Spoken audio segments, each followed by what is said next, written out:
അബോഷനായത് ഇവള് തുണിയിൽ ഇറച്ചി കഷ്ണം കൊണ്ട് കാണിച്ചത്.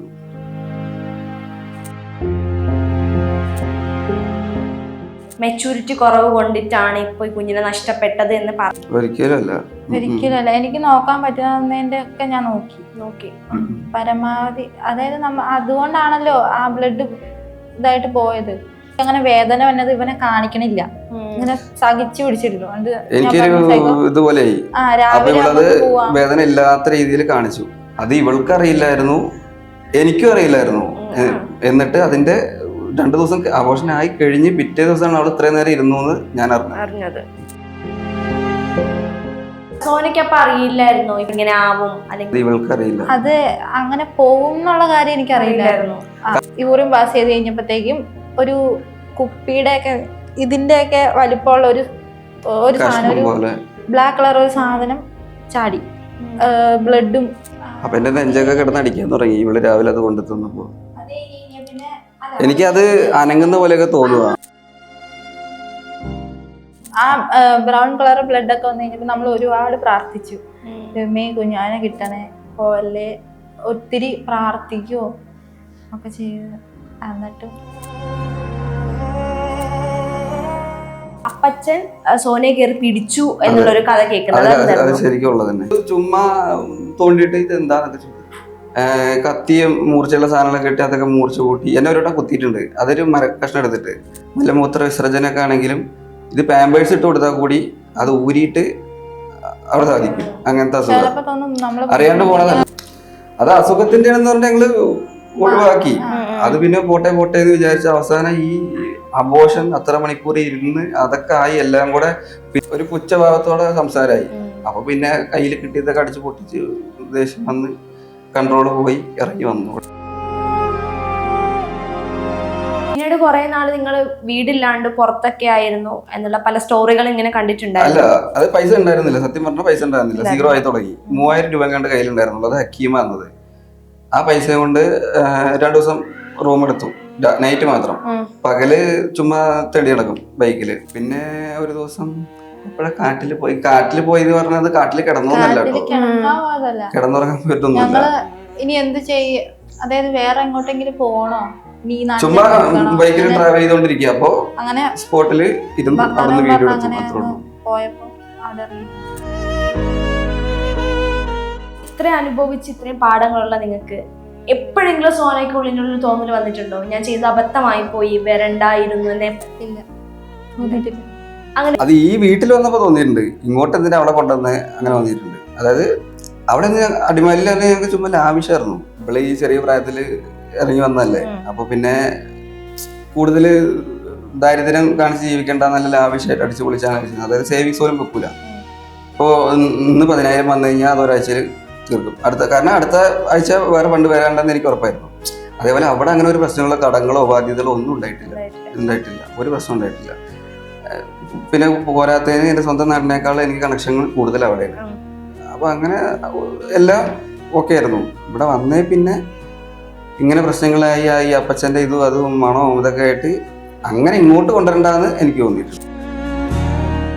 യൂട്യൂബിൽ ഒരുപാട് റിയാക്ഷൻസ് നിങ്ങൾക്ക് നെഗറ്റീവായിട്ട്, അതായത് നിങ്ങളെ അടിച്ചു താഴ്ത്താനായിട്ട് കുറെ പേര് നിൽപ്പുണ്ട്. പണ്ട് അവന്റെ 2 മില്യൺ കണ്ടായിരുന്നു തന്തയ്ക്ക് വിളി, അവന്റെ തന്ത വിളിക്കുന്നത്. ചിലപ്പോൾ അതിന്റെ പ്രതികാരമായിരിക്കും ഇപ്പൊ ചെയ്തത്.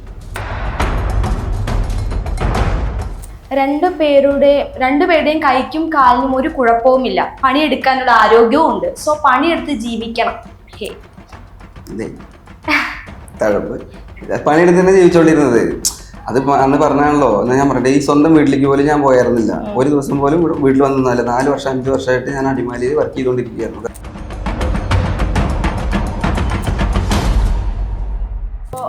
ആ വീട്ടിൽ നിന്ന് ഇറങ്ങിയിട്ട് പിന്നെ വീടില്ലാണ്ട് കുറെ നാൾ പുറത്ത് കറങ്ങി നടന്നു. പിന്നെ റൂം എടുത്ത് റോൾ ചെയ്ത് പൈസ മേടിച്ച് റൂം എടുത്ത് നിൽക്കുന്ന ആ ഒരു സാഹചര്യത്തിലേക്ക് ഒരാൾക്കും സഹിക്കാൻ പറ്റാത്തൊരു വിഷമം തോന്നുന്ന ഒരു ടൈമാണ്. ഇപ്പൊ നമുക്ക് നിൽക്കാൻ ഒരു സ്ഥലമില്ല, പറയാനൊരു അഡ്രസ് ഇല്ല എന്നുള്ളത്. അപ്പം ആ സമയത്ത് ഏറ്റവും കൂടുതൽ വിഷമിപ്പിച്ച ഒരു കാര്യം എന്തായിരിക്കും? ആ സമയങ്ങളിൽ കരഞ്ഞിട്ടുണ്ടോ? അത് ഇങ്ങനെ വന്നത് കൊണ്ടോ അതുകൊണ്ടല്ല, സ്വന്തം വീട്ടുകാരുടെ ഭാഗത്ത് ആരും ഇങ്ങനെ പ്രതീക്ഷിക്കുന്നില്ല.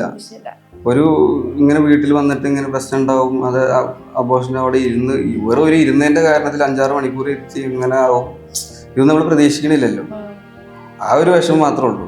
കാരണം അത്രയും ദിവസം ഞാൻ അവിടെ ഒരു ദിവസം പോലെ ആ വീട്ടിൽ മീൻകറി ഇറച്ചിക്കറി ഇല്ലാത്ത ദിവസമില്ല. അങ്ങനെ ഞാൻ നോക്കിക്കൊണ്ടിരുന്നത്. അതായത് ഞാൻ വരുന്ന ദിവസം ഞങ്ങൾ രണ്ടാളും ആ വീട്ടിൽ ചെന്ന് കയറുന്ന ദിവസം അവിടെ കഞ്ഞിയും പേറ. അന്ന് മുതൽ അവിടെ നിന്ന് ഞാൻ ഇറങ്ങണ വരെ ഒരു ദിവസം അവിടെ ഇറച്ചി ഭക്ഷണം ഇല്ലാത്ത ദിവസമില്ല. അങ്ങനെ നോക്കിക്കൊണ്ടിരുന്നത്. എന്നിട്ട് നമ്മള് ഇതായി. ഈ പ്രായത്തിൽ ഇത്രയും അനുഭവിച്ചു എന്ന് പറയുന്നു. ലൈഫിൽ നിന്ന് ഇത്രയും നാളായിട്ട് 19 വയസ്സിൽ ഇത്ര അനുഭവിച്ച് നിൽക്കുമ്പോൾ എന്താ പഠിച്ചൊരു പാഠം എന്തായിരിക്കും? ആദ്യം പറഞ്ഞില്ലായിരുന്നോ ആരൊക്കെ ഉണ്ടാവും മനസ്സിലാക്കാൻ പറ്റി. അതന്നെ വലിയൊരു ഇതല്ലേ, നമ്മുടെ കൂടെ ആരൊക്കെ നിൽക്കും. അത് കുറെ നമ്മളെ ഉപകാരം ചെയ്ത് കൊടുത്തിട്ടുള്ള ആൾക്കാർ പോലും നമുക്കൊരു പ്രശ്നം വന്നപ്പോ ഉണ്ടായിരുന്നില്ല. അത് സ്വന്തം വീട്ടുകാർ പോലും ഉണ്ടായിരുന്നില്ല. ഇഞ്ചി my meal partner. Hi hello, എല്ലാവർക്കും നമസ്കാരം. മെയിൻ സ്ട്രീം വണ്ണിന്റെ മറ്റൊരു എപ്പിസോഡിലേക്ക് അവർക്കും സ്വാഗതം. ഞാൻ ആമിന സലീം. ഇന്ന് എന്നോടൊപ്പം ഉള്ളത് വിവാദങ്ങളിൽ നിന്ന് വിവാദങ്ങളിലേക്ക് കടന്നുകൊണ്ടിരിക്കുന്ന ഒരു കപ്പിൾസ് ആണ്, സിബിൻ ആൻഡ് സോന. ഈ പേര് പറഞ്ഞാൽ ചിലപ്പോൾ ആർക്കും അറിയില്ല. സൈക്കോ കളറും സൈക്കോ കളറിയും അല്ലേ? രണ്ടുപേർക്കും സ്വാഗതം. നമസ്കാരം. കുറെ നാളെ കണ്ടിട്ട്. അപ്പൊ എന്തൊക്കെയുണ്ട് വിശേഷം? നല്ല വിശേഷം. വിശേഷം എന്ന് വെച്ചാൽ വിശേഷം ഉണ്ടായിരുന്നത് പോയി. വിശേഷങ്ങളാണ് ഇപ്പൊ മൊത്തത്തില്. ഓക്കെ, ഏകദേശമുള്ള നിങ്ങളുടെ കഥയൊക്കെ എനിക്കറിയാം. എന്നാലും നമുക്ക് പ്രേക്ഷകർക്ക് വേണ്ടി ഒന്നിന്ന് നമുക്കൊന്ന് തുടങ്ങി നോക്കാം. ഓക്കെ, സൈക്കോ കള്ളൻ എന്നായിരുന്നു ഇൻസ്റ്റാഗ്രാം നെയിം. എല്ലാവരും വ്യത്യസ്തമായിട്ടുള്ളതിലേക്ക് നമ്മളുടെ പേര് തന്നെ സ്വയം ഇടുമ്പോൾ എന്തുകൊണ്ടാണ് അങ്ങനെ ഒരു കള്ളൻ എന്നുള്ളൊരു പേര് ചൂസ് ചെയ്യാനുള്ള കാരണം? അത് പണ്ട് മറ്റേ സൈക്കോ സൈക്കോ സൈക്കോ ഓരോ സംഭവങ്ങളില്ലേ, അപ്പൊ അതിന്റെ കൂടെ ഒരു കള്ളം കൂട്ടി, അത്രേ ഉള്ളൂ. ഫണ്ണായിട്ട് ചെയ്തതാണ്. അത് കോപ്പി അടിച്ചതാണ് സോനയും. ഇവൻ തന്നെ ഇട്ടത്. എനിക്ക് ഇഷ്ടമല്ല. ഇപ്പൊ നിങ്ങളുടെ ഒളിച്ചോട്ടം കഴിഞ്ഞ് കുറെ മാസങ്ങളായി. അപ്പോ പലരും പറയുന്നുണ്ടായിരുന്നു ഇതൊക്കെ കുറച്ച് നാളത്തെ അഹങ്കാരമാണ്, അല്ലെങ്കിൽ കുറച്ച് നാളത്തെ എടുത്തുചാട്ടം, കുറച്ച് നാൾ കഴിയുമ്പോൾ നിങ്ങൾക്ക് തന്നെ മനസ്സിലാവും ഒരു തിരിച്ചു പൊക്കോളും എന്ന് കുറെ പേര് പറഞ്ഞിട്ടുണ്ടായിരുന്നു. ഇപ്പോഴും സ്റ്റിൽ നിങ്ങൾ ഒരുമിച്ച് നിൽക്കുമ്പോൾ ആ പറഞ്ഞവരോടൊക്കെ എന്താ മറുപടി പറയാനുള്ളത്? അന്നേ ഞാൻ പറഞ്ഞതല്ലേ, അതായത് അന്ന് ഇതേപോലെ കമന്റുകള് ഇതൊരു കൂടിപ്പോയ 5 മാസം 6 മാസം ഉണ്ടാവുന്ന കമന്റ് ബോക്സിലൊക്കെ ഉണ്ടായിരുന്നു. അപ്പൊ ഞാൻ പറഞ്ഞു ഇത് ഒന്നുമില്ലെങ്കിൽ അടുത്ത ആനിവേഴ്സറി വരെ സംഭവമില്ലേ, അപ്പൊ സ്ക്രീൻഷോട്ട് എടുത്ത് വെച്ചോ, അങ്ങനെയൊക്കെ റിപ്ലൈ കൊടുത്തിട്ടുണ്ടായിരുന്നു. ഇപ്പൊ ഏകദേശം കല്യാണം കഴിഞ്ഞിട്ട് എത്ര നാളായിട്ടുണ്ട്? കറക്റ്റ് മാർച്ച് 3 ആയിരുന്നു. ഇത് ഏപ്രിലല്ലേ? 1 വർഷം കഴിഞ്ഞു. 1 വർഷമായി. അല്ല, കല്യാണം കഴിഞ്ഞില്ലല്ലോ. രജിസ്റ്ററിന്റെ ഡേറ്റ് ഇന്നാണ്. ഇന്നാണ് ഡേറ്റ്. ഇന്ന് പോകേണ്ടത്. സ്റ്റിൽ നിങ്ങൾ 1 വർഷമായിട്ട് ഒരുമിച്ച്. ഈ വീട്ടുകാരുടെ വഴക്കും പിണക്കും ഒക്കെ മാറിയായിരുന്നോ? അവളുടെ വീടിന്റെ 3-ാം ദിവസം തന്നെ ശരിയായി. അതിനുശേഷം 3-4 ദിവസം കഴിഞ്ഞപ്പോ തന്നെ വീട്ടിൽ വിളിക്കുകയും അന്ന് കഴിഞ്ഞ ഇന്റർവ്യൂ ഉണ്ടായിരുന്നില്ലേ, അത് കഴിഞ്ഞിട്ട് ഒരാഴ്ച 3-4 ദിവസത്തിനുള്ളിൽ തന്നെ വീട്ടിൽ വിളിച്ച് എല്ലാം സോൾവ് ആയതാ. പിന്നെ ഞാൻ അവിടെ പോയി നിന്നിട്ടുണ്ട് 1 മാസത്തോളം പാസ്പോർട്ട് വെരിഫിക്കേഷന് വേണ്ടിട്ട്. സ്റ്റിൽ ഇപ്പോഴും അമ്മയൊക്കെ വിളിക്കാറുണ്ട്, കുഴപ്പമൊന്നുമില്ല. അപ്പോ ഓൾറെഡി എല്ലാവർക്കും അറിയാം നിങ്ങളുടെ ലവ് സ്റ്റോറി എന്താണ്. എന്നാലും ഒന്നും കൂടി എന്തായിരുന്നു ആ ലവ് സ്റ്റോറി തുടക്കം? അത് അന്നത്തെ പോലെ മറ്റേ ബസ് സ്റ്റാൻഡ് പോയി കണ്ടു, ഇഷ്ടപ്പെട്ടു, പ്രപ്പോസ് ചെയ്തു. ഇൻസ്റ്റയിൽ മറ്റേ സ്റ്റോറിക്ക് റിപ്ലൈ അയച്ചു. അതൊക്കെ തന്നെ സെറ്റായി ഒളിച്ചോടി. അത് വീട്ടില് വേറെ കെട്ടിച്ചൂടെ നിൽക്കായിരുന്നല്ലോ. ഇനിയിപ്പൊ അന്ന് ഞാൻ ഇപ്പൊ ആൾക്കാർ പറഞ്ഞിട്ട് മറ്റേ ഒളിച്ചോടി അങ്ങനെയൊക്കെ പറയുന്നുണ്ടല്ലോ. അപ്പോ ആ ടൈമില് വേറെ കെട്ടിച്ചുവിട്ട് ഇവിടെ വല്ല കയറിലും പോയി തൂങ്ങിയിട്ടുണ്ടെങ്കിൽ അതും. ഞാനപ്പൊ വരാൻ വേണ്ടി ഇരുന്നല്ലായിരുന്നു, പഠിച്ചോണ്ടിരിക്കുന്ന എക്സാം എല്ലാം കഴിഞ്ഞിട്ട്. പിന്നെ അന്ന് ഞാൻ എക്സാമിന് മടി, അത് ചുമ്മാ ഒരു പോയിന്റ് ഇട്ടതാ. പക്ഷെ അതാണ് എല്ലാരും തൂക്കി പിടിച്ചത്. അങ്ങനെയൊക്കെയാണ്. ഞാൻ അന്ന് പറഞ്ഞില്ലായിരുന്നോ, ഒരു 21-22 വയസ്സൊക്കെ ആയിട്ട് വരാൻ വേണ്ടിട്ടിരുന്ന ഒരു ജോലിയൊക്കെ ആയിട്ട്. പിന്നെ എന്റെ കാര്യം അറിഞ്ഞപ്പോ കെട്ടിക്കാൻ നിൽക്കായിരുന്നു. അപ്പൊ പിന്നെ വേറെ ഒന്നും നോക്കിയില്ല, വരാൻ പറഞ്ഞു. ഇപ്പൊ സോനയ്ക്ക് എത്ര വയസ്സായി? 19. പഠിത്തം കംപ്ലീറ്റ് ആയോ? ഇല്ല. പഠിച്ചോണ്ടിരിക്കുകയാണോ? ഇവിടെ വന്നിട്ട് ഞാൻ പറഞ്ഞല്ലോ, അടിമാലിന്ന് ഇങ്ങോട്ട് വന്നിട്ട് പഠിക്കാൻ പോകേണ്ടി നിൽക്കായിരുന്നു. അതായത് ഇവിടെ വീടുണ്ട്, അങ്ങനെ നിൽക്കാലോ വിചാരിച്ചിട്ട്. അത് അപ്പച്ചന് അൽഷിമേഴ്സ് ആണെന്ന് പറഞ്ഞിട്ട് ഞങ്ങൾ ഇങ്ങോട്ട് വന്നത്. ഇവിടെ വന്നിട്ടാണ് അസുഖം ഡിമെൻഷ്യ ആണെന്ന് ഞങ്ങൾക്ക് മനസ്സിലായി. സോന പ്രഗ്നന്റ് ആയിരുന്നില്ല, ഒരു പ്രാവശ്യം പ്രഗ്നന്റ് ആയിരുന്നു, യഥാർത്ഥത്തിലായിരുന്നു എന്ന് പറഞ്ഞു. അതിപ്പോ പിന്നെ അത് എന്ത് പറ്റിയതായിരുന്നു? അബോർഷനായി പറഞ്ഞു. അബോർഷനായത് ഞാൻ പറഞ്ഞില്ലേ, ഇവിടെ വന്നു. അപ്പച്ചന് അൽഷിമേഴ്സും കാര്യങ്ങളൊക്കെയാണ്. അതിനുശേഷം എനിക്ക് അൽഷിമേഴ്സ് ആണെന്ന് പറഞ്ഞിട്ടാ വന്നത്. അതിന് ഇവിടെ വന്ന ശേഷമാണ് ഡിമെൻഷ്യ എന്ന് മനസ്സിലായത്. കാരണം കത്തിയും മൂർച്ചയുള്ള സാധനങ്ങളൊക്കെ ഇട്ട് അതൊക്കെ മൂർച്ച കൂട്ടി എന്നെ ഒരു വട്ടം കുത്തിയിട്ടുണ്ട്. അതൊരു മരക്കഷ്ണം എടുത്തിട്ട്. മറ്റേ ഈ ബെഡിൽ അല്ല കട്ടിലില്ലേ, കട്ടിലിന്റെ മറ്റേ ഫ്ലൈവുഡോ അങ്ങനത്തെ സാധനല്ലേ അത്, ഒരു സാധനം ഇങ്ങനെ ആ പറഞ്ഞു സാധനം പറിച്ചെടുത്തിട്ട് സൈക്കോനെ കുത്തി. അങ്ങനെ തല്ലിയിട്ട് അങ്ങനെ ഉണ്ടാവാറുണ്ട്. പിന്നെ അത് അസുഖമുള്ള ആളല്ലേ എന്ന് വെച്ചിട്ട് ഒഴിവാക്കി മിണ്ടാണ്ടിരിക്കും, വിട്ടുകളയും. പിന്നെ ഇവളെ കയറി പിടിക്കാൻ പോവും, അങ്ങനെയൊക്കെ ഉണ്ടായിരുന്നു. എന്നിട്ടും അസുഖമുള്ള ആളല്ലേ അങ്ങനെ വിചാരിക്കും, ഇതാക്കും. ഈ പുള്ളിക്ക് ഇപ്പോ മലമൂത്ര വിസർജനൊക്കെ ആണെങ്കിലും ഇത് പാമ്പേഴ്സ് ഇട്ട് കൊടുത്താൽ കൂടി അത് ഊരിയിട്ട് അവിടെ സാധിക്കും. അങ്ങനത്തെ അസുഖം അറിയാണ്ട് പോണതല്ല. അപ്പോ അങ്ങനെ ഒരു ദിവസം രാവിലെ വീടിന്റെ ഉള്ളിൽ മൊത്തം സ്മെല്ലാക്കിയിട്ടിരിക്കുക. ഞാൻ പുറത്തെ പോവായിരുന്നു. അപ്പോൾ ഞാൻ ഇവളെ ഉമ്മറത്ത് ഇരുത്തി. ഇവള് പ്രഗ്നന്റ് ആണല്ലോ, വയറ്റിൽ ക്ലോട്ട് ഉള്ള കാരണം ഛർദിക്കാനൊന്നും പറ്റില്ല. ഛർദിക്കാൻ നിന്ന് കഴിഞ്ഞാൽ അപ്പൊ തന്നെ അബോർഷൻ ആവും. അനങ്ങാണ്ട് ഫുൾ സ്ട്രിക്റ്റ് ബെഡ് റെസ്റ്റ്, കിടന്ന കിടപ്പ് കിടക്കുക, ആവശ്യത്തിന് മാത്രമേ എണീക്കാൻ പറ്റുള്ളൂ. അങ്ങനെ ആയിരുന്നു. ശേഷം രാവിലെ ഞാൻ അവളെ പുറത്തിരുത്തിയിട്ട് പുറത്തു പോയി. ഞാനൊരു 5-6 മണിക്കൂർ കഴിഞ്ഞിട്ടാണ് തിരിച്ചു വന്നത്. അത്രയും നേരം ഇവൾ അവിടെ തന്നെ ഇരിക്കുകയായിരുന്നു. കാരണം അമ്മ അത് അത്രയും നേരം അവിടെ ക്ലീൻ ആക്കുകയായിരുന്നു. അന്ന് രാത്രി തന്നെ അബോർഷനായി. പിറ്റേ ദിവസം രാവിലെ ഇവള് തുണിയിൽ ഇറച്ചി കഷ്ണം കൊണ്ട് കാണിച്ചു. സത്യം പിറ്റേ ദിവസം രാവിലെ വന്നിട്ട് പിന്നെ എനിക്ക് പേടിയായി, ഇനി ഇവൾക്ക് എന്തെങ്കിലും കുഴപ്പമുണ്ടോ, ഇതെന്തായാലും ഇനിയിപ്പോ ഇവൾക്ക് എന്തെങ്കിലും കുഴപ്പമാവുമോ, പിന്നെ അങ്ങനെ പേടിയായി. പിന്നെ ദൈവം സഹായിച്ച് ഹോസ്പിറ്റലിൽ പോയി സ്കാനിങ് ഒക്കെ ചെയ്തപ്പോ അവള് ഒരു കുഴപ്പമൊന്നുമില്ല. എപ്പോ വേണമെങ്കിലും നീ പ്രഗ്നന്റ് ആവാൻ കുഴപ്പമൊന്നുമില്ല. എന്തോ ഒരു ഭാഗ്യത്തിന് അത് ആ വീട്ടിൽ തന്നെ അങ്ങനെ ഇതായി കഴിഞ്ഞാൽ അപ്പൊ തന്നെ ഹോസ്പിറ്റലിൽ പോകണം. എന്നിട്ട് ഇവള് രാത്രി തലയിറങ്ങി വീണായിരുന്നു അന്ന്. അല്ല അത് ഒരു 2:30 ആയപ്പോ രാത്രി, അതായത് വെളുപ്പിന് 2:30 ആ സമയത്തായി കഴിഞ്ഞപ്പോ അപ്പോഴത്തേക്ക് ഇങ്ങനെ വേദന ഇങ്ങനെ കൂടി കൂടി കൂടി വരുമായിരുന്നു. അപ്പൊ എനിക്ക് ഇവള് കണ്ടപ്പോ ഇവന് ടെൻഷൻ ഭയങ്കര ഇത്. അപ്പൊ ഞാനാണെങ്കിൽ എനിക്ക് അങ്ങനെ വേദന വന്നത് ഇവനെ കാണിക്കണില്ല, ഇങ്ങനെ സഹിച്ചു പിടിച്ചിരുന്നു. എനിക്കൊരു ഇതുപോലെ വേദന ഇല്ലാത്ത രീതിയിൽ കാണിച്ചു. രാവിലെ നമുക്ക് പോവാന്ന് പറഞ്ഞു. എന്നിട്ട് ഇവനാണെങ്കിൽ എനിക്ക് ഇവിടെ സൈഡില് യൂറിൻ പാസ് ചെയ്യാൻ വേണ്ടിട്ട് വെച്ച് തന്നിട്ടുണ്ടായിരുന്നു. കുളിപ്പിക്കാനാണെങ്കിലും ഇവിടെ ബെഡിൽ നിന്ന് ഞാൻ അനക്കൂല. കുളിപ്പിക്കാനാണെങ്കിലും ബാത്റൂമിൽ പോകാനാണെങ്കിലും ഞാൻ തന്നെ കൊണ്ടുപോയിരുന്നു. എല്ലാത്തിനും സൈക്കോ തന്നെ ഇങ്ങനെ. അല്ല സോനയ്ക്ക് അപ്പൊ അറിയില്ലായിരുന്നോ ഇപ്പം ഓൾറെഡി ഡോക്ടർ പറഞ്ഞതാണ് നല്ല റെസ്റ്റ് വേണമെന്ന ടൈമാണ്. അപ്പൊ ഈ 5-6 മണിക്കൂർ ഒരേ ഇരിപ്പ് ഇങ്ങനെ ഇരിക്കുമ്പോ സോനയ്ക്ക് അറിയില്ലായിരുന്നു ഇതിങ്ങനെ ആവും, അല്ലെങ്കിൽ എനിക്ക് നല്ലതല്ലാന്ന് അറിയില്ലായിരുന്നില്ലേ? അത് ഇവൾക്ക് അറിയില്ല. അത് അങ്ങനെ പോകും എന്നുള്ള കാര്യം എനിക്ക് അറിയില്ലായിരുന്നു. പക്ഷെ വേദന വന്ന് ഇത് ക്ലോട്ട് ഉള്ളത് ക്ലിയർ ആവുമ്പോഴാണ് ബ്രൗൺ കളറിൽ ബ്ലഡ് പുറത്തു പോവുക. അത് ലാസ്റ്റ് ആകുമ്പോ അങ്ങനെയൊക്കെ ആയി, സേഫ് ആയി തുടങ്ങി. ആ ടൈമിലാണ് ബ്ലഡ് പോയി. അത് നിന്നില്ല. അതായത് നമ്മള് പാഡ് ഉണ്ടല്ലോ, പാഡ് ഊരി മാറ്റി ഞാന്. ബ്ലഡ് അതായത് ക്ലിയർ ആയി തുടങ്ങി. അപ്പൊ പിന്നെ അത് കഴിഞ്ഞിട്ടാണ് ഈ പുറത്തിരുന്നത്.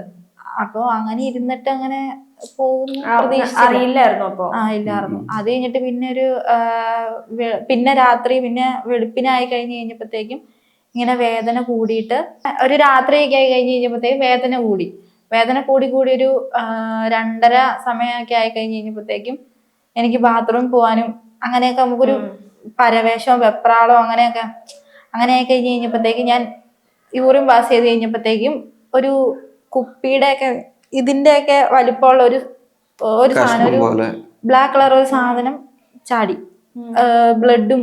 അത് കഴിഞ്ഞിട്ടാണ് തല ഇറങ്ങിയത്. തല ഇറങ്ങി കഴിഞ്ഞിട്ട് പിന്നെ വേദനയും കാര്യങ്ങളും അങ്ങനെ ഇരിക്കുകയോ കിടക്കുകയോ എന്തൊക്കെയോ ചെയ്തു. അത് കഴിഞ്ഞിട്ട് ഒരു 5:30 ഒക്കെ ആയി കഴിഞ്ഞപ്പോ ഞാൻ ഉറങ്ങി ഒരു 8 മണി ആയി എണീറ്റ് കഴിഞ്ഞപ്പോഴത്തേക്കും ഞാനിങ്ങനെ നമ്മളിങ്ങനെ എഴുന്നേറ്റ് വരുമ്പോ തന്നെ ബ്ലഡ് പോകുന്നത് നമുക്ക് അറിയാൻ പറ്റുമല്ലോ.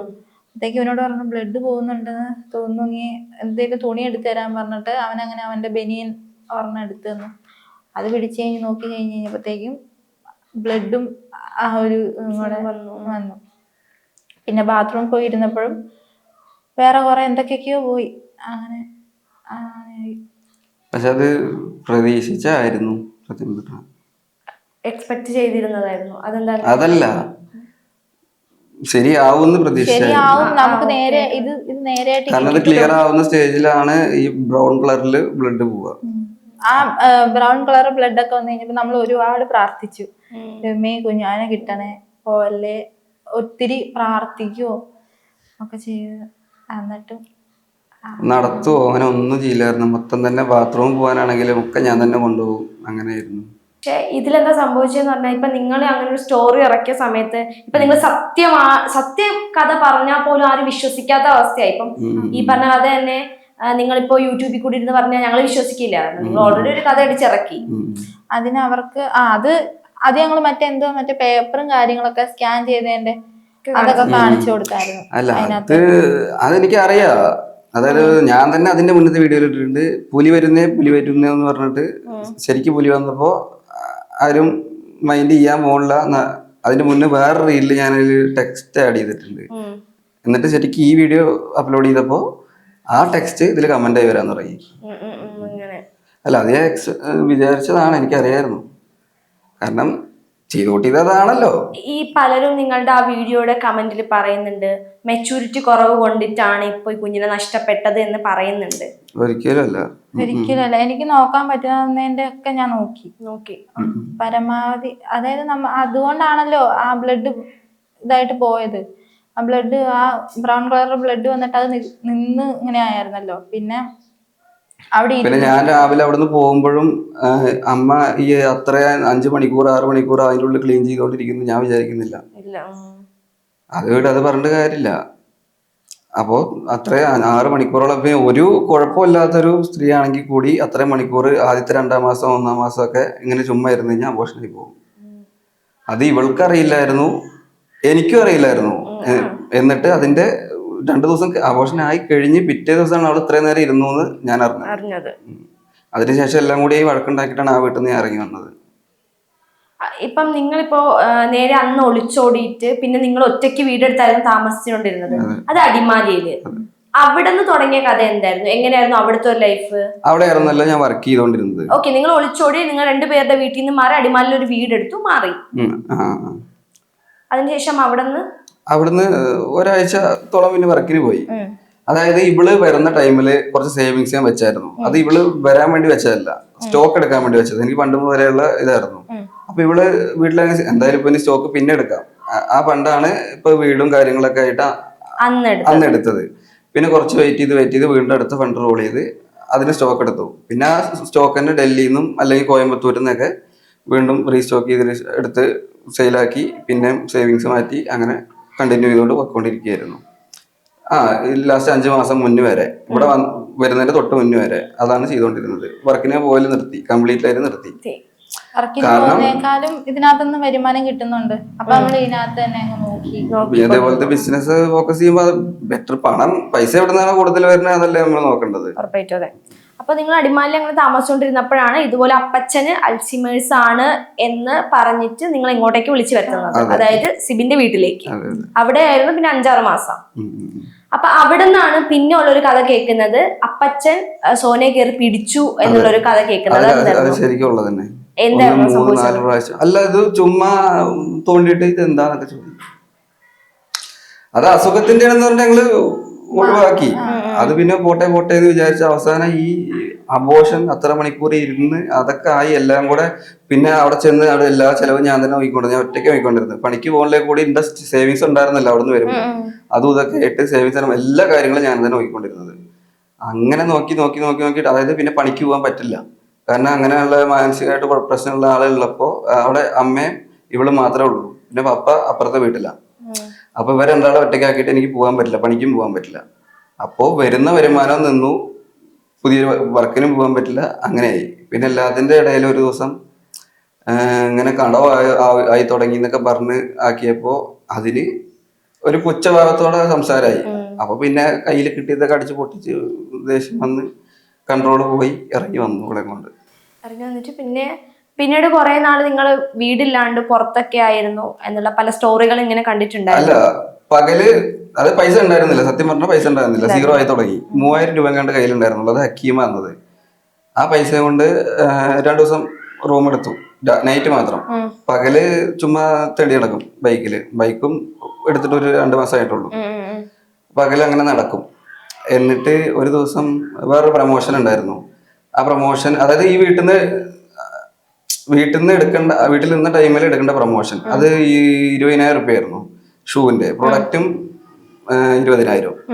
അപ്പൊ ഇവര് ഷൂ അയച്ചു തന്നു, പേയ്മെന്റും തന്നു, നേരത്തെ തന്നു. എന്നിട്ട് ഈ വീഡിയോ എടുത്ത് കൊടുക്കാൻ പറ്റാത്തതുകൊണ്ട് ആ ഫണ്ട് റീഫണ്ട് ചെയ്തു. അതിനുശേഷം ഈ വീട്ടിൽ നിന്ന് ഇറങ്ങിയല്ലോ, ഇറങ്ങിയ ടൈമില് ആള് വീണ്ടും 10,000 കൊടുക്കാനുണ്ടായിരുന്നു അവനാണ് ചുമ്മാ റോങ് ആയിരുന്നു. അപ്പൊ സായി പോപ്പി ഉണ്ടല്ലോ, പുള്ളിക്കാരനടുത്ത് 10 വാങ്ങി.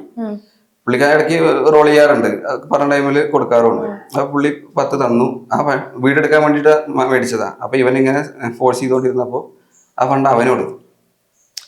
അങ്ങനെ അവിടെ വീണ്ടും ലോക്കായി. പിന്നെ ഡെയിലി 1,300 അവിടെ നിന്ന് ഇവിടുന്നൊക്കെ റോൾ ചെയ്ത് അപ്പോഴും രാത്രി റൂം എടുത്തിട്ട് അവിടെ അങ്ങനെ സെറ്റ് ആവും. പിന്നെ ഒരു ദിവസം എപ്പോഴാ കാട്ടിൽ പോയി എന്ന് പറഞ്ഞത്, കാട്ടിൽ കിടന്നോന്നല്ല കേട്ടോ, കിടന്നുറങ്ങാൻ പറ്റൊന്നുമില്ല. ഞങ്ങള് ഇനി എന്ത് ചെയ്യ, അതായത് വേറെ എങ്ങോട്ടെങ്കിലും പോണോ, ചുമ്മാ ബൈക്കിൽ ട്രാവൽ ചെയ്തോണ്ടിരിക്കുക. അപ്പൊ അങ്ങനെ സ്പോട്ടില് ഇരുന്ന് അവിടുന്ന് വീഡിയോ എടുത്തു. അത്രേ ഉള്ളൂ. പോയപ്പോ അവിടെ ഇറങ്ങിയിരുന്നു, കാട്ടിലിറങ്ങി നിന്നതാ. കാട്ടിൽ തത്തേങ്കലം അവിടെ ബീച്ചായി തൊട്ടപ്പുറയൊക്കെ ഉണ്ട്. ബീച്ചല്ല, ഈ പ്രളയം വന്നപ്പോ ബീച്ചായി മാറിയത് അവിടെ. ഇപ്പൊ ഓൾറെഡി നിങ്ങൾ പറഞ്ഞു അപ്പച്ചന് ഡിമാൻഷ്യ എന്ന് പറയുന്ന ഒരു അസുഖമാണ്, അതുകൊണ്ടാണ് പുള്ളിക്കാരൻ അങ്ങനത്തെ രീതിക്കൊക്കെ കാണിക്കുന്നതെന്ന് പറഞ്ഞു. അപ്പം അതുകൊണ്ടാണ് ഇപ്പം സോനനെ കയറി പിടിച്ചിട്ടും നിങ്ങളത് കുഴപ്പമില്ല പോട്ടെ എന്നുള്ള രീതിക്ക് വിട്ടത്, അസുഖമുള്ള ആളല്ലേ എന്ന് വിചാരിച്ചിട്ട്. അപ്പം എന്തിനാ മാക്സിമം നോക്കി, അതായത് പുള്ളിനെ എവിടെയെങ്കിലും ആക്കാൻ പറ്റുമോ, അതായത് പോലീസ് സ്റ്റേഷനിൽ പോയി ഇങ്ങനെയുള്ള പ്രശ്നങ്ങൾ എന്തെങ്കിലും കയ്യിൽ കിട്ടിക്കഴിഞ്ഞാൽ രാത്രി ഉറങ്ങിക്കൊണ്ടിരിക്കുമ്പോ എണീറ്റ് വന്ന് നിൽക്കും. അത് അമ്മയുടെ അതൊക്കെ ശരി തന്നെയാണ്. അതായത് കയറി പിടിക്കാൻ പോകുന്നത് അമ്മേനാണെങ്കിലും ഇവിടെ ആണെങ്കിലും അങ്ങനെയൊക്കെ ആയിരുന്നു. പിന്നെ ഈ കേരളത്തിലുള്ള നിൽക്കുമ്പോ വൃത്തികേടായിട്ട് ഒരുമാതിരി ഒരു നോട്ടവും ഇങ്ങനെ കണ്ണുകൊണ്ട് സൈറ്റ് അടിക്കല് ഭയങ്കരതാ. പിന്നെ ഞങ്ങള് മറ്റേ ഈ കേരളത്തിലുള്ള എല്ലാ ഗാന്ധി ഭവൻ അങ്ങനെ എല്ലാ സ്ഥലത്തും വിളിച്ചു ചോദിച്ചു, എവിടെയും ഇങ്ങനത്തെ അസുഖമുള്ള എടുക്കൂല. ട്രീറ്റ്മെന്റും അപ്പൊ അങ്ങനെയൊന്നും ഉണ്ടായിരുന്നില്ല. അതിന് ട്രീറ്റ്മെന്റ് ഇല്ല, കൊണ്ടുപോയിട്ടും കാര്യമില്ല. അപ്പൊ ശരിക്കും നിങ്ങൾ ആ വീട്ടിൽ നിന്ന് മാറിയതിനു ശേഷമാണ് നിങ്ങൾ അങ്ങനെ ഒരു വീഡിയോ ഇട്ടത്, അപ്പച്ചൻ കയറി പിടിച്ചു എന്നുള്ള രീതിക്ക് ഒരു വീഡിയോ ഇട്ടത്? അതെ. കാരണം എന്താന്ന് വെച്ച് കഴിഞ്ഞാൽ ഞങ്ങൾ അവിടെ നിന്ന് മാറിയ പിന്നെ ഞങ്ങളെ കുറിച്ച് തന്നെ പല കാര്യങ്ങളും അവിടെ പറയാൻ തുടങ്ങി. അതായത് നമ്മൾ അവിടെ ആ വീടിന് ആകെ ചെറിയ 2 സെന്റ് എങ്ങാണ്ട് ഉണ്ട്, 2-2.5 സെന്റ് എങ്ങാണ്ട് സ്ഥലമുണ്ട്, സ്ഥലമായി ചെറിയൊരു വീടും ഉണ്ട്. ആ വീടിന് വേണ്ടിയിട്ട് ഞാൻ ഇവിടെ പോയി നിൽക്കാന്ന് നാട്ടുകാർ പറഞ്ഞ് അങ്ങനെ നമ്മുടെ ചെവിയിലെത്തി. അവിടുന്ന് ഇവിടുന്നൊക്കെ ഞങ്ങൾക്ക് ആവുകയാണെങ്കിൽ ഞങ്ങളവിടെ 1 കൊല്ലം ഞങ്ങൾ അടിമാലിൽ പോയി വാടകയ്ക്ക് നിൽക്കും, ഇവിടെ നോക്കിയാൽ പോലെ, അതിന്റെ ആവശ്യമില്ലല്ലോ. പിന്നെ അങ്ങനെയൊക്കെ പറഞ്ഞിറക്കാൻ തോന്നി. അപ്പൊ ഞങ്ങൾക്ക് ഞങ്ങളുടെ ഇങ്ങനെയൊന്നും അല്ലാന്ന് ഞങ്ങൾക്ക് പറയണ്ടേ, അതുകൊണ്ടാണ് വീഡിയോ ഇട്ടത്. ഈ സമയത്ത് ഈ കാര്യങ്ങളൊക്കെ സോന വീട്ടിൽ പറഞ്ഞിട്ടുണ്ടായിരുന്നു? ആദ്യം പറഞ്ഞില്ല, ആദ്യം അങ്ങനെയൊന്നും പറഞ്ഞില്ലേ. പിന്നെ ഇറങ്ങി വന്നിട്ട് പ്രശ്നങ്ങളൊന്നും അറിയണ്ട എന്ന് വിചാരിച്ചു. അവരറിഞ്ഞു കഴിഞ്ഞാൽ അവർക്ക് സങ്കടാവില്ലേ. എന്നാ അവള് അങ്ങനെ പോയിട്ട് അവൾക്ക് അങ്ങനെ സങ്കടപ്പെടേണ്ട അവസ്ഥ ഇതായെന്ന് പറഞ്ഞാൽ അവർക്ക് സങ്കടമാവണ്ടല്ലോ എന്ന് വിചാരിച്ച് ഞാനും പറഞ്ഞില്ല. അത് കഴിഞ്ഞിട്ട് പിന്നെ ഇത് കൂടിക്കൂടി പ്രശ്നങ്ങൾ കൂടിക്കൂടി വന്നപ്പോ പറഞ്ഞു. അവര് പറഞ്ഞത് ഞങ്ങൾ ഇറങ്ങി കഴിഞ്ഞു കഴിഞ്ഞിട്ടാ ഞാൻ അവരോട് പിന്നെയും കൂടുതലായിട്ട് പറയാൻ തുടങ്ങിയത്. മൊത്തം ഞാൻ പറഞ്ഞിട്ടില്ലായിരുന്നു. അപ്പോഴും ആദ്യം അവര് പറഞ്ഞത് വീട്ടിലൊക്കെ ഉണ്ടാവണതാണ്, പിടിച്ചു നിക്ക് അങ്ങനെയാണ് പറഞ്ഞത്, പ്രായമല്ല അങ്ങനെയൊക്കെയാണ് പറഞ്ഞിട്ടുണ്ടായത്. പിന്നെ കൂടി വന്നപ്പോ ഞാനും പറഞ്ഞു ഒരു 2-3 ദിവസം കഴിഞ്ഞാൽ മാറും, വീട് നോക്കിയിട്ട് മാറണം, അങ്ങനെയൊക്കെ പറഞ്ഞ് സെറ്റായി. ഒരു കുഴപ്പമില്ല, അവരെ വീട്ടിലായിട്ട് ഒരു കുഴപ്പമില്ല, ഒരു പ്രശ്നമല്ല. എപ്പോഴും അങ്ങോട്ട് കയറിച്ചല്ല. അങ്ങനെ വിളിച്ചോ നിങ്ങൾ ഇങ്ങോട്ടേക്ക് വാ ഇവിടെ നിൽക്കാവുന്നത്? വിളിച്ചു. പക്ഷെ നമ്മൾ അത്രയും നോക്കണ്ടേ. നമ്മൾക്ക് ഇങ്ങനെ ഒരു ഇത് വന്നു കഴിഞ്ഞപ്പോഴത്തേക്കും ഞങ്ങൾക്കൊരു ഇത് ഞങ്ങൾക്ക് വേറെ ഡിപ്പെൻഡ് ചെയ്യാൻ നിന്ന് കഴിഞ്ഞാൽ പിന്നെ ചിലപ്പോൾ ഇതായി പോകും. അപ്പൊ മാക്സിമം എല്ലാ ഹോപ്പും പോയാൽ മാത്രം പോകാലോ വിചാരിച്ചിട്ട് ഇരിക്കുകയായിരുന്നു. അതുവരെ ഒറ്റയ്ക്ക് പിടിച്ചു നിക്കാം എന്നുള്ള അതന്നെ. ജോലി സിബിൻ കളഞ്ഞു, അതിനുശേഷം സ്റ്റോക്ക് ഇത് തുടങ്ങി, അതും ഒരു സമയമായപ്പോ നിന്നു. ഇപ്പൊ നിലവിലുള്ള വരുമാനം എന്ന് പറയുമ്പോ എന്താണ്? ഇപ്പൊ നിലവില് അത് UDFന്റെ PR വർക്കാണ്. PR ചെയ്യുന്നുണ്ട്, അത് കഴിഞ്ഞു. ഇലക്ഷൻ കഴിഞ്ഞപ്പോ അത് കഴിഞ്ഞു. പിന്നെ മറ്റേ ഇനി പറഞ്ഞ നാളെ ചെയ്യാനുണ്ട് പ്രൊമോഷൻസ് തന്നെ. ഇത് മാത്രമാണോ വരുമാനം? പ്രൊമോഷൻസ് അല്ല, ഇനി സ്റ്റോക്ക് എടുക്കണം. ഞാൻ പറഞ്ഞല്ലോ, സീന് പ്രശ്നങ്ങളായപ്പോ ഒരു 1.5 ലക്ഷം രൂപയോളം കടം വന്നു. ജീവിതത്തിൽ ഇന്നവരെ എനിക്ക് കടം വന്നിട്ടില്ല. അപ്പോൾ ഈ ഒരു 1.5 ലക്ഷം രൂപയോളം കടം വന്നു. അപ്പോൾ റീസെന്റ് ഇപ്പോൾ കഴിഞ്ഞ മാസത്തിൽ തന്നെ ഇപ്പൊ ഇവിടെ വന്നതിന് ശേഷം തന്നെ 1 ലക്ഷം രൂപ കടം തീർത്തു. 1 ലക്ഷം രൂപ കടം തീർത്തു. ഇനിയും ഒരു 60,000 സംതിങ് 60,000-ത്തിന്റെ ഉള്ളിൽ കടം കൊടുക്കാനുണ്ട്. അത് ഒരു ഇന്ന് എത്രാം തീയതി ഈ വരുന്ന 10 ദിവസം, ഈ 10 ദിവസത്തിൻ്റെ ഉള്ളിൽ അതും ക്ലോസ് ആവും. അത് കഴിഞ്ഞിട്ട് വീണ്ടും സ്റ്റോക്ക് വീണ്ടും റീസ്റ്റാർട്ട് ചെയ്യണം. വീണ്ടും ഡൽഹി പോകണം, അവിടെ സ്റ്റോക്ക് കൊണ്ടുവരണം.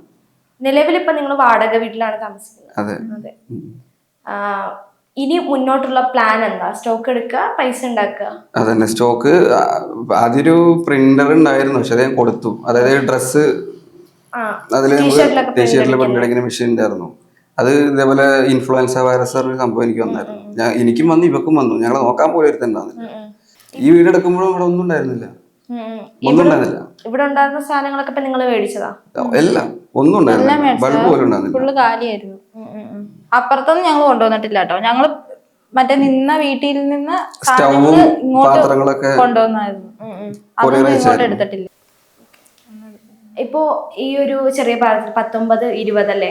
22, 19 ഈ ഒരു പ്രായത്തില് നിങ്ങള് ഇപ്പൊ അനുഭവിക്കേണ്ട എല്ലാം അനുഭവിച്ചു കഴിഞ്ഞു. അതായത് എല്ലാരും കുറച്ച് കഴിഞ്ഞിട്ട് അനുഭവിക്കണത് ഞങ്ങൾ നേരത്തെ അനുഭവിച്ചു. പക്ഷെ അത് നന്നായി, കാരണം നമ്മുടെ കൂടെ ആരൊക്കെ നിൽക്കും അത് മനസ്സിലാക്കാൻ പറ്റും. സാഹചര്യം വരുമ്പോഴാണ് മനസ്സിലായി. അങ്ങനെയൊക്കെ മനസ്സിലായി. അപ്പോ ഈ ഒരു ഇപ്പോ ഇത്രയും അനുഭവിച്ച് ഇത്രയും പാഠങ്ങളുള്ള നിങ്ങൾക്ക് എപ്പോഴെങ്കിലും സോനയ്ക്ക് ഉള്ളിനുള്ളിൽ തോന്നൽ വന്നിട്ടുണ്ടോ? ഞാൻ ചെയ്ത അബദ്ധമായി പോയി, വരണ്ടായിരുന്നു എന്ന് എപ്പോഴെങ്കിലും തോന്നിയിട്ടുണ്ടായിരുന്നു? ഇല്ല, തോന്നിയിട്ടില്ല. അങ്ങനെ തോന്നിയിട്ടില്ല. സിബിന് എപ്പോഴെങ്കിലും തോന്നിയിട്ടുണ്ടോ അവള് വേണ്ടായിരുന്നു, അവളെയും കൂടി ഇങ്ങനെ ഒരു ബുദ്ധിമുട്ടിക്കണ്ടായിരുന്നു? അത് ഈ വീട്ടിൽ വന്നപ്പോ തോന്നിയിട്ടുണ്ട്. ഇങ്ങോട്ട് എന്തിനാ അവളെ കൊണ്ടുവന്ന് അങ്ങനെ തോന്നിയിട്ടുണ്ട്. അതായത് അവിടെ അടിമാലിയിൽ തന്നെ ഞങ്ങൾക്ക് ചുമ്മാ ലാവിഷായിരുന്നു. ഇവിടെ ഈ ചെറിയ പ്രായത്തില് ഇറങ്ങി വന്നല്ലേ, അപ്പൊ പിന്നെ കൂടുതൽ ദാരിദ്ര്യം കാണിച്ച് ജീവിക്കേണ്ട, നല്ല ലാവിഷായിട്ട് അടിച്ചു പൊളിച്ചാണ് കളിച്ചത്. അതായത് സേവിങ്സ് പോലും വെക്കൂല. ഇപ്പോൾ ഇന്ന് 10,000 വന്നു കഴിഞ്ഞാൽ അത് ഒരാഴ്ചയിൽ തീർക്കും. കാരണം അടുത്ത ആഴ്ച വേറെ ഫണ്ട് വരാണ്ടെന്ന് എനിക്ക് ഉറപ്പായിരുന്നു. അതേപോലെ അവിടെ അങ്ങനെ ഒരു പ്രശ്നങ്ങളോ കടങ്ങളോ ബാധ്യതകളോ ഒന്നും ഉണ്ടായിട്ടില്ല. ഒരു പ്രശ്നം ഉണ്ടായിട്ടില്ല. പിന്നെ പോരാത്തതിന് എൻ്റെ സ്വന്തം നാടിനേക്കാളും എനിക്ക് കണക്ഷൻ കൂടുതൽ അവിടെയാണ്. അപ്പൊ അങ്ങനെ എല്ലാം ഓക്കെ ആയിരുന്നു. ഇവിടെ വന്നേ പിന്നെ ഇങ്ങനെ പ്രശ്നങ്ങളായി ഈ അപ്പച്ചൻ്റെ ഇതും അതും മണവും ഇതൊക്കെ ആയിട്ട് അങ്ങനെ ഇങ്ങോട്ട് കൊണ്ടുവരണ്ടെന്ന് എനിക്ക് തോന്നിയിട്ടുണ്ട്. അതല്ലാതെ വേറെ ഒന്നുമില്ല. ഈ പലരും നിങ്ങളുടെ കമന്റ് ബോക്സിൽ ഒന്ന് കമന്റ് ചെയ്യാറുണ്ട്, അല്ലെങ്കിൽ മെച്യൂരിറ്റി ഇല്ലാത്ത പ്രായത്തിൽ ആലോചിക്കണമായിരുന്നു ഇങ്ങനെയൊക്കെ ചെയ്യുമ്പോ. ഇങ്ങനെയൊക്കെ ചെയ്യുമ്പോ അപ്പൊ ആലോചിക്കണമായിരുന്നു, ഇപ്പൊ അനുഭവിക്കുന്നില്ലേ, ഇതൊക്കെ കർമ്മയാ എന്ന് പറയുന്നവരുണ്ട്. അതൊരിക്കലും കർമ്മയില്ല. അത് പറയാൻ പറ്റാത്തൊരു കാര്യം ഇപ്പൊ പറഞ്ഞല്ലോ. അതറിഞ്ഞാൽ അതെല്ലാം മാറും, പക്ഷെ അത് പറയാൻ പറ്റില്ല. ഈ നെഗറ്റീവ് പറയുന്നവർക്ക് എന്താ റിപ്ലൈ കൊടുക്കാനുള്ളത്? ഇപ്പൊ പറയുന്നത് പ്രായം വെച്ചിട്ടല്ല നമ്മൾ മെച്യൂരിറ്റി കണക്കാക്കുക. പ്രായമല്ല മെച്യൂരിറ്റി. ഇപ്പൊ ജീവിതാനുഭവം ഒരാൾ മെച്യൂർഡ് ആക്കുന്നതാണെന്നാണ് എന്റെ ഒരു അനുഭവത്തില്. ഇപ്പൊ പ്രായം വെച്ചിട്ട് പലരും പറയുന്നുണ്ട് ഈ പ്രായത്തിൽ ഇറങ്ങി വന്നതിന്റെ ഇതൊക്കെയാണ് ഈ കാണുന്നത്, അനുഭവിച്ചോ എന്ന് പറയുന്നവരുണ്ട്. അവരോട് എന്താ പറയാനുള്ളത്? അവരോട് ഇത് പറയാൻ പറ്റുമോന്ന് അറിയില്ല. മറ്റേത് അല്ല, അത് കട്ട് ചെയ്തോ. കാരണം ഒരു കമന്റ് വന്നു ഭയങ്കര നെഗറ്റീവ് പറഞ്ഞാൽ, അതേപോലെ ഭയങ്കര പച്ചക്ക് കമന്റ്. അതൊരു പെണ്ണാണ് ഇട്ടത്. 2 ദിവസം കഴിഞ്ഞപ്പോ ഞാനൊരു വാർത്ത കണ്ടു, കുഴഞ്ഞു വീണ് മരിച്ചു എന്ന് പറഞ്ഞിട്ട് ഈ പെണ്ണിന്റെ ഫോട്ടോ. സീരിയസ് ആയിട്ട് പറഞ്ഞതാ. അത് അന്ന് ഇതേപോലെ വീഡിയോയില് ഞാൻ അത് പറയുന്നപ്പോ കട്ട് ചെയ്ത് മാറ്റിയത്, അതിന് എന്തെങ്കിലും പ്രശ്നമാകുമെന്ന് വിചാരിച്ചിട്ട്. ഇടുക്കി ന്യൂസ് പറഞ്ഞ പേര് എപ്പോഴും കിടക്കുന്നുണ്ട്. അത് എന്റെ നെഞ്ചൊക്കെ കാളിയെന്ന് അത് കണ്ടിട്ട്. ഇല്ല, പ്രാഗിട്ടില്ല, ഒരു മനുഷ്യനെ പ്രാഗിട്ടൊന്നുമില്ല.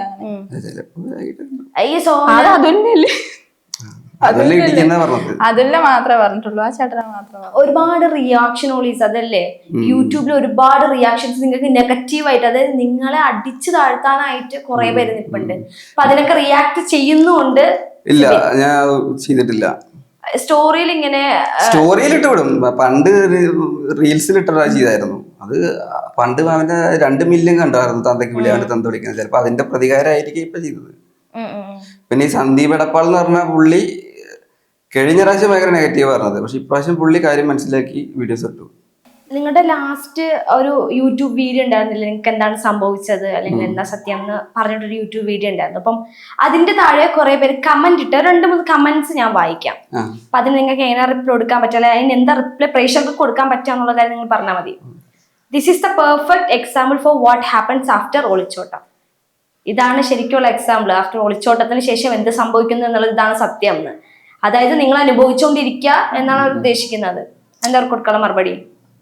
അതൊന്നുമല്ല, എല്ലാവർക്കും നടക്കുന്ന ഒളിച്ചോട്ട് കഴിഞ്ഞാൽ അങ്ങനെ നടക്കുന്നൊന്നുമല്ല. അത് പറഞ്ഞല്ലോ ഈ വീട്ടിൽ വന്ന് ഇങ്ങനെ ഒരു പ്രശ്നം ഉള്ളതുകൊണ്ട് മാത്രമാണ് ഇത് കുറച്ച് മൊത്തത്തില് ബുദ്ധിമുട്ടായി മാറിയത്. വഴി നേരെ പോയിക്കൊണ്ടിരുന്നത് ഇങ്ങോട്ട് തിരിഞ്ഞത് ഈ വീട്ടിലത്തെ പ്രശ്നങ്ങൾ കാരണം മാത്രമാണ്. അതുവരെ ഞങ്ങൾക്ക് ഒരു കുഴപ്പമൊന്നും, എല്ലാം പെർഫെക്റ്റ് ആയിട്ടാണ് പോയിക്കൊണ്ടിരുന്നത്. യാതൊരു പ്രശ്നവും ഉണ്ടാകുന്നില്ല. അതിപ്പോ ഈ കമന്റ് ഇട്ടവരോടാണെങ്കിൽ ജീവിത അനുഭവങ്ങൾ ഇല്ലാത്ത ആൾക്കാരാണ് അത് പറഞ്ഞു ഇടുന്നത്. രണ്ടുപേരുടെയും കൈക്കും കാലിനും ഒരു കുഴപ്പവുമില്ല, പണിയെടുക്കാനുള്ള ആരോഗ്യവും ഉണ്ട്. സോ പണിയെടുത്ത് ജീവിക്കണം. ഹേ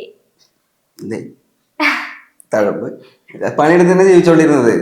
അത് അന്ന് പറഞ്ഞാണല്ലോ. എന്നാൽ ഞാൻ പറയട്ടെ, ഈ സ്വന്തം വീട്ടിലേക്ക് പോലും ഞാൻ പോയായിരുന്നില്ല. ഒരു ദിവസം പോലും വീട്ടിൽ വന്നില്ല. 4 വർഷം 5 വർഷമായിട്ട് ഞാൻ അടിമാലിയിൽ വർക്ക് ചെയ്തുകൊണ്ടിരിക്കുകയായിരുന്നു, കാർ ഡീറ്റെയിലിംഗ്. അന്ന് പറഞ്ഞ പോലെ തന്നെ അങ്ങനെ വർക്ക് ചെയ്തുകൊണ്ടിരിക്കുകയായിരുന്നു. പിന്നെ ആഫ്റ്റർ അത് കഴിഞ്ഞിട്ടാണ് കുറച്ച് സ്റ്റോക്ക് ഇറക്കി സ്റ്റാർട്ട് ചെയ്യാന്ന് വിചാരിച്ചിട്ട് കുറച്ച് ഫണ്ട് സേവ് ചെയ്ത് വെച്ചപ്പോൾ ആ ഫണ്ട് സ്റ്റോക്ക് ഇറക്കാൻ നിൽക്കുമ്പോഴാണ് ഇവള് വന്നത്. പിന്നെ ആ ഫണ്ട് അങ്ങനെ വീടും കാര്യങ്ങളൊക്കെ എടുത്ത് ഇതായി. പിന്നെ വീണ്ടും കുറച്ച് ദിവസത്തിനുള്ളിൽ വീണ്ടും ഫണ്ട് റോൾ ചെയ്ത് ഇത് ഇതായി. പണി നിർത്തിയതിന്റെ മെയിൻ റീസൺ വേറൊരു കാര്യമുണ്ട്. അതായത് ഒരു 30,000 രൂപയുടെ സ്റ്റോക്ക് ഞാൻ ഇറക്കിയിരിക്കുക ഡൽഹിയിൽ നിന്ന് കൊണ്ടുവന്ന്. ഡെലിവറി അന്ന് ഞാൻ പണിക്ക് പോയിട്ടുണ്ടായിരുന്നില്ല. അപ്പം എൻ്റെ ഷോപ്പിന്റെ അഡ്രസ്സ് ഞങ്ങൾക്ക് അവിടെ അഡ്രസ്സ് കൊടുത്തിട്ടുണ്ടായിരുന്നില്ല. ഷോപ്പിന്റെ അഡ്രസ്സ് കൊടുത്തായിരുന്നത്. അപ്പം മുതലാളി ഞാൻ വിളിച്ച് പറഞ്ഞു, സ്റ്റോക്ക് ഞായറാഴ്ച എനിക്ക് പാക്ക് ചെയ്തിട്ട് അയക്കേണ്ടതാണ്, തിങ്കളാഴ്ച അയക്കേണ്ടതാണ്, ഞായറാഴ്ച ഇരുന്ന് പാക്ക് ചെയ്യണം. ഒരു 100-150 ഉണ്ട് സ്റ്റോക്ക് ഒറ്റ ദിവസത്തിൽ അയക്കേണ്ടത്. അപ്പൊ അയക്കേണ്ടതാണ്. അകത്ത് വെച്ച് പൂട്ടണ്ട, ഞായറാഴ്ച ലീവ് ആണല്ലോ, വെച്ച് പൂട്ടണ്ട, പുറത്ത് വെച്ചിട്ട് പോയാൽ മതി പറഞ്ഞു. പുള്ളിക്കാരത് പൂട്ടിയിട്ട് പോയി, വീട്ടിൽ പോയി. പിറ്റേ ദിവസം ഞായറാഴ്ച ഞാൻ വന്നിട്ട് വിളിയോട് വിളി, ആരും ഫോൺ എടുക്കുന്നില്ല. എന്നിട്ട് സാധാരണ രാവിലെ പണിക്ക് പോകുമ്പോൾ ഞങ്ങൾ തന്നെ ചാവി തുറന്നിട്ട് ഷോപ്പ് ഓപ്പൺ ആക്കി അവിടെ എല്ലാം സെറ്റ് ചെയ്യല്. അപ്പൊ അതേപോലെ അവിടെ ഞാൻ മാത്രമേ ഉള്ളൂ അത്രയും വർഷം വർക്ക് ചെയ്ത സ്റ്റാഫ് ഉള്ളത്, വേറൊരു സ്റ്റാഫില്ല. ഏറ്റവും കൂടുതൽ അവിടെ വർക്ക് ചെയ്ത സ്റ്റാഫ് ഞാനാണ്. അപ്പൊ ആ ഒരു ഫ്രീഡത്തില് ഞാൻ തന്നെ ചാവി എടുത്ത് ഞാൻ തന്നെ എന്റെ സ്റ്റോക്ക് എടുത്ത് പുറത്ത് വെച്ചിട്ട് ഞാൻ തന്നെ അത് പൂട്ടി. പിന്നെ എനിക്ക് കോള് വരെ നീ ആരോട് ചോദിച്ചിട്ടാ അകത്ത് കയറി ഇതെടുത്ത്. അപ്പൊ ഞാൻ ചോദിച്ചു പിന്നെ ക്യാമറ എന്ത് തൊലിക്കാൻ വെച്ചിരിക്കാന്ന് ചോദിച്ചു. അന്നത്തോടെ പിന്നെ കോള് കട്ട് ചെയ്തിട്ട് പിന്നെ ഒന്നും സംസാരിക്കാൻ പോയില്ല. പിറ്റേ ദിവസം പുള്ളി വിളിച്ച് സോറി ഒക്കെ പറഞ്ഞു. പക്ഷെ ഞാൻ പിന്നെ പണിക്ക് പോയില്ല, നിർത്തി. ഈ സ്റ്റോക്ക് മതിയല്ലോ. സ്റ്റോക്ക് അതായത് ഇപ്പോൾ ഈ 750 രൂപ കൂലിപ്പണിക്ക് പോകണോ ഒരു ദിവസം. ഇപ്പോൾ ഒരു പ്രൊഡക്റ്റ് വിറ്റ് കഴിഞ്ഞാൽ അല്ലല്ലേ അപ്പം പറയണ്ട, ബെറ്റർ അതായിരുന്നു. അപ്പൊ പിന്നെ അങ്ങനെ കണ്ടിന്യൂ ചെയ്ത് പോയി. അങ്ങനെയാണ് സംഭവിച്ചത്. അടുത്തൊരു കമന്റ് വയ്ക്കാം. പ്രായത്തിന്റെ പക്വതക്കുറവ് കൊണ്ട് എടുക്കുന്ന തീരുമാനങ്ങൾ പിന്നീട് ജീവിതം പ്രയാസത്തിലാക്കും, ഒന്ന് ആലോചിക്കുന്നത് നന്നായിരിക്കും. അല്ല, അത് ഫസ്റ്റത്തെ കമന്റും ഒരുപോലെ തന്നെയല്ലേ.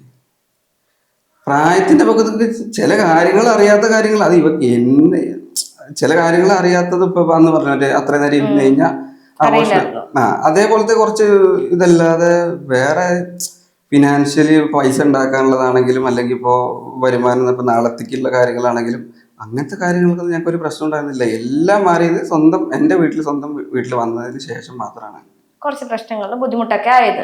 അതിലിപ്പോ കുറച്ച് കാര്യങ്ങൾ വീഡിയോസിൽ പറഞ്ഞിട്ടുണ്ട്, അതിൽ പറയാൻ പറ്റാത്തത് അതാണ്. പക്ഷെ അത് പറഞ്ഞു കഴിഞ്ഞാൽ എല്ലാ പ്രശ്നങ്ങളും ക്ലിയർ ആവും. ഈ നെഗറ്റീവ് മൊത്തം മാറും, ഒറ്റയടിക്ക് മാറും. പക്ഷെ അത് പറയാൻ പറ്റില്ല. ഇപ്പോ ഒരുപാട് നെഗറ്റീവ് കമന്റ്സ്, ഇങ്ങനെ കൂടുതലും പോസിറ്റീവിനെക്കാളും ഇവൻ നെഗറ്റീവാണ് കൂടുതലും വന്നുകൊണ്ടിരിക്കുന്നത്. അപ്പം എപ്പോഴെങ്കിലും ഇത് നിങ്ങൾ നോവിച്ചിട്ടുണ്ടോ? എന്തായിരിക്കും ഇവരിങ്ങനെ പറയുന്നത്, ആരും നിങ്ങൾ മനസ്സിലാക്കുന്നില്ല, അല്ലെങ്കിൽ എല്ലാരും കുത്തി പറയാ മാത്രമേ ചെയ്യുന്നുള്ളൂ? ഇല്ല, എല്ലാവരും അങ്ങനെ പറഞ്ഞിട്ടില്ല. നമ്മളെ സപ്പോർട്ട് ചെയ്യുന്നവർ അതല്ല പറയുന്നത്. നെഗറ്റീവ് കാണുമ്പോ എന്തെങ്കിലും നമുക്ക് വിഷമം ഉണ്ടാവാറുണ്ടോ? ഇല്ല. പിന്നെ ഇത്രയും അനുഭവിച്ചില്ലേ, പിന്നെ ആ വിഷമം അതൊന്നും വിഷമല്ല. ഇപ്പൊ സോണിക്ക് നമ്മളിപ്പം ഈ പ്രായത്തിൽ ഇത്രയും അനുഭവിച്ചു എന്ന് പറയുന്നു, ലൈഫിൽ നിന്ന് ഇത്രയും നാളെ 19 വയസ്സിൽ ഇത്ര അനുഭവിച്ച് നിൽക്കുമ്പോൾ എന്താ പഠിച്ചൊരു പാഠം എന്തായിരിക്കും? ആദ്യം പറഞ്ഞില്ലായിരുന്നോ, ആരൊക്കെ ഉണ്ടാവും മനസ്സിലാക്കാൻ പറ്റി. അതന്നെ വലിയൊരു ഇതല്ലേ, നമ്മുടെ കൂടെ ആരൊക്കെ നിൽക്കും അത്. പിന്നെ ഇനി അങ്ങോട്ട് ഇനി എന്തൊക്കെ കുറെ ചിന്തിക്കാൻ, നമ്മളെ ഉപകാരം ചെയ്ത് കൊടുത്തിട്ടുള്ള ആൾക്കാർ പോലും നമുക്കൊരു പ്രശ്നം വന്നപ്പോ ഉണ്ടായിരുന്നില്ല. അത് സ്വന്തം വീട്ടുകാർ പോലും ഉണ്ടായിരുന്നില്ല, ആരും ഉണ്ടായിരുന്നില്ല. സ്വന്തം വീട്ടിൽ കുടുംബക്കാരോ ആരും ഉണ്ടായിരുന്നില്ല. ഇപ്പൊ ഒന്നും വേണ്ട, എന്റെ സ്വന്തം അമ്മായിയുടെ വീട്ടിലെങ്ങാണ്ട് ഇവളെ കാണിക്കാൻ പോയായിരുന്നു അമ്മ. അപ്പൊ കൂടി ഇനി അവരെങ്ങനെ പുറത്തിറങ്ങി നടക്കുക അത് ചോദിക്കുക. കാരണം എന്താ, അവരുടെ മക്കൾക്ക് പെണ്ണിട്ടിട്ടില്ല. അങ്ങനെയൊക്കെയാണ്. അതെന്റെ ആരും സപ്പോർട്ട് ചെയ്യണമെന്നില്ല, ഞാൻ ഇവിടെ മാത്രം. എൻ്റെ ഇടയിൽ പിന്നെ ഈ അക്കീമനറിയില്ല, എൻ്റെ ഹസ്റ്റ്, അവരും ഉണ്ടായിരുന്നു. അങ്ങനെ സഹായിക്കാൻ എന്നാലും കുറച്ച് പേരൊക്കെ ഉണ്ടായിരുന്നു. അത് ഈ സോഷ്യൽ മീഡിയ ഉള്ളതുകൊണ്ട് മാത്രം, അതല്ലെങ്കിൽ ഒത്തിരി പേര് അങ്ങനെയല്ല കേട്ടോ, കുറച്ച് പേരുണ്ടായിരുന്നു. വിരലിൽ എന്നാവുന്ന പേരുണ്ടായിരുന്നില്ലേ. ഇപ്പോ ഈവൻ നിങ്ങളിപ്പോ ആ വീട്ടിൽ നിന്ന് ഇറങ്ങിയിട്ട് പിന്നെ വീടില്ലാണ്ട് കുറെ നാൾ പുറത്ത് കറങ്ങി നടന്നു, പിന്നെ റൂം എടുത്ത് റോൾ ചെയ്ത് പൈസ മേടിച്ച് റൂം എടുത്ത് നിൽക്കുന്ന ആ ഒരു സാഹചര്യത്തിൽ ലൈക്ക് ഒരാൾക്കും സഹിക്കാൻ പറ്റാത്ത ഒരു വിഷമം തോന്നുന്ന ഒരു ടൈമാണിത്. ഇപ്പൊ നമുക്ക് നിൽക്കാൻ ഒരു സ്ഥലമില്ല, പറയാനൊരു അഡ്രസ് ഇല്ല എന്നുള്ളത്. അപ്പം ആ സമയത്ത് ഏറ്റവും കൂടുതൽ വിഷമിപ്പിച്ച ഒരു കാര്യം എന്തായിരിക്കും? ആ സമയങ്ങളിൽ കരഞ്ഞിട്ടുണ്ടോ? കരഞ്ഞിട്ടുണ്ടോന്ന് വെച്ചാ കരഞ്ഞിട്ടുണ്ട്, കരയാതെ ഇരുന്നിട്ടില്ല. നല്ല സങ്കടം ഉണ്ടായിട്ടുണ്ട്. പക്ഷെ എനിക്ക് പിന്നെ കരച്ചിൽ വരില്ല. അവൻ പിന്നെ കരഞ്ഞെറിഞ്ഞെറിഞ്ഞ് തീർന്നോണ്ട് പിന്നെ കണ്ണീര് വരില്ല. ഞാൻ പിന്നെ നന്നായിട്ട് കരയും. പിന്നെ അത് ഇങ്ങനെ വന്നത് കൊണ്ടോ അതുകൊണ്ടല്ല, സ്വന്തം വീട്ടുകാരുടെ ഭാഗത്ത് ആരും ഇങ്ങനെ പ്രതീക്ഷിക്കുന്നില്ല. ഒരു ഇങ്ങനെ വീട്ടിൽ വന്നിട്ട് ഇങ്ങനെ പ്രശ്നം ഉണ്ടാവും, അത് അബോർഷൻ അവിടെ ഇരുന്ന് ഇവർ ഇരുന്നതിന്റെ കാരണത്തിൽ 5-6 മണിക്കൂർ ഇരുത്തി ഇങ്ങനെ ആവും. ഇതൊന്നും നമ്മൾ പ്രതീക്ഷിക്കണില്ലല്ലോ. ആ ഒരു വിഷമം മാത്രമേ ഉള്ളൂ. കാരണം അത്രയും ദിവസം ഞാൻ അവിടെ ഒരു ദിവസം പോലെ ആ വീട്ടിൽ മീൻകറി ഇറച്ചിക്കറി ഇല്ലാത്ത ദിവസമില്ല. അങ്ങനെ ഞാൻ നോക്കിക്കൊണ്ടിരുന്നത്. അതായത് ഞാൻ വരുന്ന ദിവസം ഞങ്ങൾ രണ്ടാളും ആ വീട്ടിൽ ചെന്ന് കയറുന്ന ദിവസം അവിടെ കഞ്ഞിയും പേറ, അന്ന് മുതൽ അവിടെ നിന്ന് ഞാൻ ഇറങ്ങണ വരെ ഒരു ദിവസം അവിടെ ഇറച്ചി ഭക്ഷണം ഇല്ലാത്ത ദിവസമില്ല. അങ്ങനെ നോക്കിക്കൊണ്ടിരുന്ന. എന്നിട്ട് നമ്മള് ഇതായി. ഈ സൈക്കോക്ക് ഉറപ്പായിരുന്നോ ഇവളെ വിളിച്ചിറക്കൊണ്ട് വരുമ്പോഴും എനിക്ക് അങ്ങനെ ആ രീതിക്ക് നോക്കാൻ പറ്റും ജീവിതകാലം മുഴുവൻ എന്നുള്ള ഉറപ്പ് ഉണ്ടായിട്ടുണ്ടല്ലേ വിളിച്ചോണ്ട് വന്നത്? അതെ, അത് ഇവിടെ വന്നിട്ടാണ് മൊത്തം മാറിപ്പോയത്. പിന്നെ പണിക്ക് പോകാൻ പറ്റുന്നില്ല, ഉള്ള വരുമാനം, അതായത് ഒരു സിംഗിൾ വീഡിയോക്ക് ഇത്ര റേറ്റ് ആണെന്ന് ഞാൻ പറഞ്ഞില്ലേ, ആ വീഡിയോ പോലും ചെയ്യാൻ പറ്റാത്തതുകൊണ്ട് 1 ലക്ഷം രൂപയുടെ അടുത്ത് ഞാൻ തിരിച്ചു കൊടുത്തു മൊത്തം എല്ലാ പ്രൊമോഷനും. വന്ന പ്രൊമോഷൻ ചിലവർ വീഡിയോസ് ചെയ്തതിന് ശേഷം പൈസ തരിക, ചിലവർ നേരത്തെ തരും. അപ്പൊ ഈ നേരത്തെ തന്നവരൊക്കെ വീഡിയോ ചെയ്ത് കൊടുക്കാൻ പറ്റാത്തതുകൊണ്ട് മാത്രം പൈസ തിരിച്ചു കൊടുത്തു. എപ്പോഴും നമുക്ക് ഈ പ്രൊമോഷൻസിന്റെ വരുമാനം മാത്രം വെച്ചിട്ട് ജീവിക്കാൻ പറ്റില്ലല്ലോ. അതിനാണ് സ്റ്റോക്കിന്റെ ഇത് പറഞ്ഞത്. ഇപ്പം അതിൽ നിന്ന് ഇപ്പം നമ്മൾ പുറത്തു പോകുന്നതിനേക്കാളും നല്ലൊരു വരുമാനം അതിൽ നിന്ന് കിട്ടുന്നുണ്ടോ? പിന്നെ ഉണ്ടായിരുന്നു, ഉറപ്പായിട്ടും. അങ്ങനെയാണ് നമ്മൾ PCയും കാര്യങ്ങളൊക്കെ എടുത്ത് സെറ്റായി വന്ന് തുടങ്ങിയത്. സോനിനെ കണ്ടിന്യൂ ചെയ്ത് പഠിക്കുന്നത് എന്തായിരിക്കും ഇനി? പഠിക്കുന്നുണ്ട്. +2 കംപ്ലീറ്റ് ചെയ്തില്ല. +2 കംപ്ലീറ്റ് ചെയ്തില്ല, അത് ചെയ്യണം. പിന്നെ ഞാൻ അന്ന് പറഞ്ഞില്ലായിരുന്നു, നമ്മളൊരു പ്രൊമോഷൻ ചെയ്ത് കൊടുത്തായിരുന്നു. അതേപോലെ +2 ഫെയിൽ ആയവര് മറ്റേ വീണ്ടും എക്സാം ചെയ്തില്ലേ, അതിന്റെ ഒരു കോഴ്സിന്റെ പ്രൊമോഷൻ ചെയ്തായിരുന്നു. അത് ആദ്യം വേണ്ട, ആ ബാച്ച് മൊത്തം ഒറ്റ വീഡിയോയിൽ ഫില്ലായി. അപ്പോ അവര് നമുക്ക് ഫ്രീ ആയിട്ട് ഇവിടെ പഠിപ്പിക്കാന്ന് പറഞ്ഞു. ആദ്യം അത് എഴുതണ്ടെന്ന് ഓർത്തായിരുന്നേ. പിന്നെ വിചാരിച്ചെന്നാ അത് എഴുതിയെടുക്കാം. അത് കഴിഞ്ഞിട്ട് പിന്നെ മറ്റേ ബ്യൂട്ടീഷ്യൻ പഠിച്ചിട്ട് സ്വന്തമായിട്ട് ഇവിടെ വന്നിട്ട് അവിടെ ആകുമ്പോ ഞാനിവിടെ ഒറ്റയ്ക്കാണ്. ഇപ്പൊ ഇവിടെ വന്നു കഴിഞ്ഞാൽ അമ്മ ഉണ്ട്. അപ്പൊ ഇവിടെ വന്നു കഴിഞ്ഞിട്ട് ഇവിടെ പഠിപ്പിക്കാൻ വിടാലോ അങ്ങനെ വിചാരിച്ചോണ്ടിരുന്നത്. പക്ഷെ ഇവിടെ വന്നപ്പോ മൊത്തം കാര്യങ്ങളൊക്കെ മാറി. ഇനി വേണം പഠിക്കാനായിട്ട് പോവാൻ. ഇനി പഠിച്ച് ഇനിയിപ്പോ നിലവിൽ ഞാൻ പറഞ്ഞല്ലോ 1 ലക്ഷം രൂപ കട, 1.5 ലക്ഷം കട ഉണ്ടായിരുന്നു. 1 ലക്ഷം ക്ലിയർ ആയി. ഇനി ബാക്കിയുള്ളത് കൂടെ ഈ 10 ദിവസത്തിൽ ക്ലിയർ ആവും. അത് കഴിഞ്ഞിട്ട് ചിലപ്പോ ഒരു 10-20 ദിവസത്തിന്റെ ഉള്ളിൽ തന്നെ ഈ വീട് മാറും.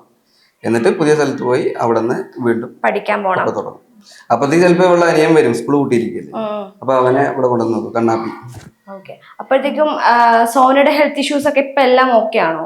ഓക്കെ ആയി വരുന്നു.